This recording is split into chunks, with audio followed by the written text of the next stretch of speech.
আসসালামু আলাইকুম রহমতুল্লাহি ওবরকাতুহ। ইন্নাল হামদালিল্লাহ ওয়াসসালাতু ওয়াসসালামু আলা মান লা নবিয়্যা বা'দা আম্মা বাদ।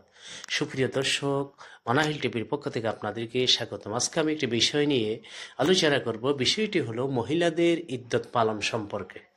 প্রথম কথা হলো, কোনো মহিলা যদি বিবাহ হওয়ার পর স্বামী স্ত্রীর সহবাস হয়নি, তখন সে যদি তালাক দেয়, তখন তার জন্য কোনো ইদ্যত পালন করতে হবে না।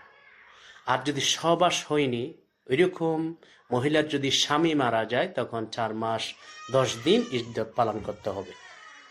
বাকি রইল যে সমস্ত মহিলাদের সাথে সহবাস হয়েছে, তাদের যদি স্বামী মারা যায়, তখন সে গর্ভবতী হলে গর্ভপাত হওয়া পর্যন্ত তার ইদ্যতের সময় থাকবে। এটা 1 মিনিটও হতে পারে, 1 বছরও হতে পারে।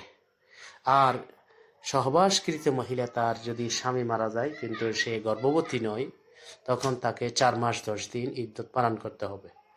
আর সহবাসকৃত মহিলার স্বামী যদি মারা যায়, কিন্তু সে যদি স্বামী যদি মারা না যায়, বরং তালাক দেয়, তখন যদি সে, তার প্রায় 4টি অবস্থা আছে।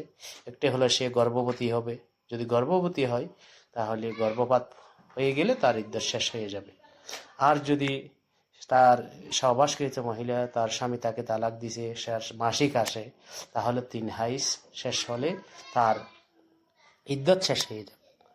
আর যদি তার সহবাসকৃত মহিলা, স্বামী তাকে 3 তালাক দিছে বা 1 তালাক বাইনা দিছে, তখন বা রজিয়ে দিছে, তখনও তার, সে যদি হাইজ না আসে ছোট হওয়ার কারণে, নাবালেগা হওয়ার কারণে, তখন 3 মাস ইদ্যত, অথবা 55 বছর পার হয়ে বয়স্ক হয়ে গেছে, তখনও তার ইদ্যত হবে 3 মাস।